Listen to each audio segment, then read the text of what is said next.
聯合國氣候變化框架公約巴黎會議將會喺星期一響嚴密嘅安保之下召開。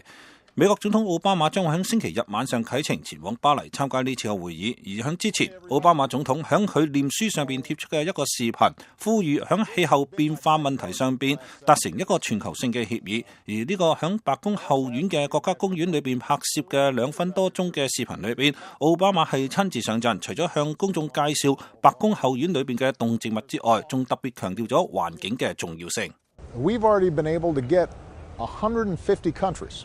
奧巴馬總統喺視頻裏邊話，喺美國領導之下，佔全球二氧化碳排放量90%嘅150個國家同意係採取行動進行減排。而呢個視頻貼出之後3日之後，點擊量係接近550萬。